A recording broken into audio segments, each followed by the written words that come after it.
Di era Meiji, antara tahun 1868 sampai 1912, banyak orang Jepang merantau ke Asia Tenggara, termasuk Indonesia. Pemerintah mengizinkan warga Jepang bermigrasi untuk mendukung program Fukoku Kyohei, negara kaya militer kuat. Sebagian besar perantau Jepang itu berasal dari wilayah Kyushu, daerah tandus di Jepang. Tujuan utama mereka adalah berdagang. Memang banyak di antara mereka yang kemudian berbisnis di sektor pertanian, perikanan, dan perdagangan. Namun, sebagian dari mereka justru menggeluti bisnis kelam, yaitu prostitusi dan rumah bordil. Perempuan Jepang penjajah kenikmatan ini biasa disebut Karayuki-san. Di awal era Meiji, jumlahnya sekitar 100.000 orang yang tersebar di 6 wilayah, yaitu di daratan Cina, Asia Tenggara, Amerika Utara, Amerika Selatan, Oseania, dan Afrika. Saya akan membahas perempuan Jepang penjajah kenikmatan di masa kolonial Belanda dari tahun 1885 sampai 1920. Pertanyaan pertama, mengapa perempuan Jepang mau menjadi Karayuki-san? Ingat, mayoritas Karayuki-san itu berasal dari wilayah Kyushu di prefektur Nagasaki dan prefektur Kumamoto. Daerah ini sering disebut Kyushu Heichi, daerah terpencil di Kyushu. Penduduk di wilayah ini miskin, tanah tandus dan dikelilingi pegunungan yang gersang. Yang menyedihkan, kebijakan pemerintah era Meiji sangat memberatkan petani. Mereka harus menyetor hasil panennya sebesar 50-60% kepada pemerintah.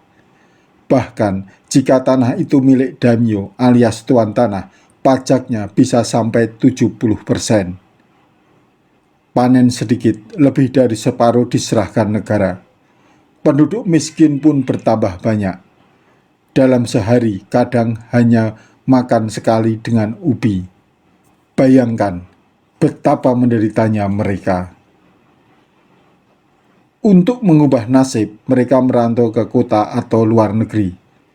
Apesnya, mereka tak punya keterampilan. Paling bekerja jadi buruh pabrik pemintalan. Upahnya juga kecil. Tak ada pilihan lain bagi wanita Kyushu kecuali menjadi penjajah kenikmatan atau PSK. Laporan konsul Jepang di Singapura bernama Fujita Toshiro kepada Menteri Luar Negeri Harakai tanggal 16 November tahun 1895 mengakui 8 atau 9 dari 10 wanita Jepang menjadi pelacur di luar negeri karena kemiskinan. Bagaimana Karayuki-san itu masuk ke Indonesia? Mereka masuk melalui Singapura, lalu ke Sumatera dan Jawa. Konsulat Jepang di Singapura pada Desember tahun 1895 mengakui mayoritas wanita Jepang yang ke Indonesia berprofesi sebagai pelacur. Dalam data pekerjaan, para PSK ini dikategorikan sebagai pekerja restoran. Karayuki-san ini menginap di sejumlah restoran dan penginapan. Hal ini dilakukan untuk menghindari razia yang dilakukan oleh pemerintah kolonial Belanda. Para Karayuki-san ini datang ke Indonesia melalui broker atau perantara. Salah satu broker besar zaman itu adalah Muraoka Iheiji. Ia punya usaha sampingan sebagai pedagang keliling kain, membuka potong rambut dan kedai kopi. Tapi usaha utamanya adalah menjajakan Karayuki-san. Ia memiliki catatan rinci daftar Karayuki-san miliknya. Muraoka berkeliling dari Banjarmasin ke Surabaya. Di Surabaya, ia membuka kedai kopi dan menempatkan sejumlah Karayuki-san untuk tinggal di kedai tersebut. Dari Surabaya, ia melanjutkan perjalanan ke Probolinggo, Semarang, dan Batavia, meski kemudian balik ke Surabaya lagi. Pada Oktober tahun 1894, Muraoka meninggalkan Surabaya menuju ke Makassar. Di Makassar, ia membuka usaha toko kelontong, potong rambut, dan tentu rumah bordil dengan 15 karayukisan. Saat di Makassar inilah ia mendapat tawaran untuk membuka rumah bordil di Filipina dengan iming-iming menjanjikan. Pada 10 Oktober tahun 1990, ia pindah ke Filipina dengan memboyong 15 karayukisan. Tapi ingat, Muraoka bukan satu-satunya mucikari di Indonesia. Masih ada mucikari lainnya. Belanda juga memiliki catatan jumlah karayukisan di Indonesia. Di Makassar pada tahun 1888 hanya ada satu PSK, namun tahun 1889 ada 13 pelacur yang tinggal di 2 rumah bordil. Tahun 1890 sampai 1891 ada 3-4 pelacur di satu rumah bordil. Catatan Belanda tentu jauh lebih sedikit karena Jepang selalu mengelabuhi data. Para karayukisan dikatakan sebagai pekerja restoran.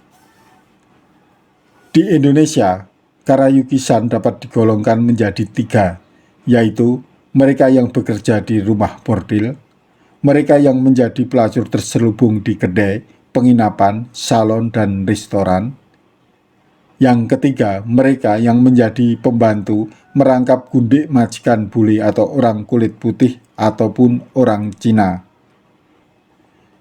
Karayukisan yang berada di rumah bordil gampang didata, tetapi karayukisan terselubung serta gundik sulit ditelusuri keberadaannya. Pertanyaan berikutnya, bagaimana perlakuan terhadap para karayukisan tersebut? Memprihatinkan. Dari proses rekrutmen sampai ia bekerja. Saat rekrutmen, biaya perjalanan ditanggung oleh broker. Keluarga wanita diberi uang 300 yen sebagai imbalan.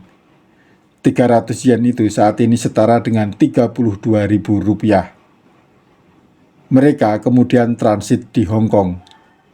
Di sini, karayuki kadang dijual ke broker lain, lalu dibawa ke Singapura. Dari Singapura didistribusikan ke Sumatera dan Jawa dengan harga sekitar 500 yen atau sekitar 52.000 rupiah. Dalam perjalanan ke Indonesia, sebagian besar para karayukisan sudah mendapatkan perlakuan tak manusiawi. Di Indonesia pun nasibnya sama, tetap memprihatinkan. Tetapi ada juga yang memperoleh perlakuan baik, khususnya mereka yang menjadi istri simpanan orang Cina atau bule. Tentang perlakuan yang diterima karayukisan yang menjadi istri simpanan, Konsul Ukita Satoji melaporkan sebagai berikut. Mereka yang menjadi istri simpanan orang kulit putih biasanya menerima uang bulanan, tapi ada juga yang tidak. Mereka yang menjadi istri simpanan orang Cina jarang yang menerima uang bulanan, tapi mereka mendapatkan baju dan perhiasan. Kalau ditinggal balik ke Cina, mereka diberi sejumlah uang. Perlakuan orang kulit putih dan Cina terhadap gundik Jepang baik. Si gundik pun merasa diperlakukan dengan baik. Nasib sial menimpa karayukisan yang tinggal di rumah bordil. Mereka bekerja tak kenal waktu. Germo hanya memikirkan untung saja. Setelah tenaganya diperas Germo, uang hasil kerja diperas oleh preman yang tinggal di rumah bordil. Di tiap rumah bordil ada 1 atau 2 preman yang berjaga sebagai pengawas. Mereka ini sering memeras para karayukisan. Kesehatan karayukisan juga memprihatinkan. Mereka ada yang bunuh diri karena tak tahan. Selain terserang malaria, kadang juga terkena penyakit kelamin. Soal diskriminasi ras, Karayukisan malah beruntung.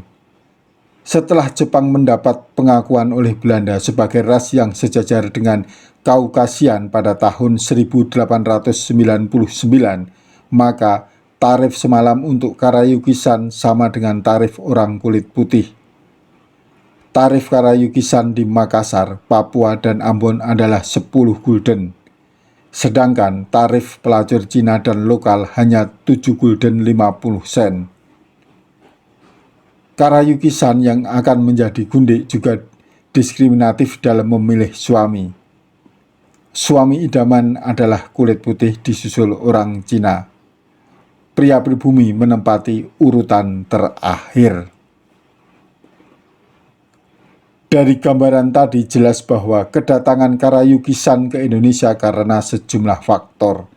Selain kemiskinan di daerah asal yaitu Kyushu, juga karena mereka tak memiliki keterampilan sehingga sulit mendapatkan pekerjaan yang lebih baik. Umumnya, para Karayukisan yang bekerja di rumah bordil mendapatkan perlakuan tak manusiawi. Lain halnya dengan mereka yang menjadi istri simpanan bule atau orang Cina.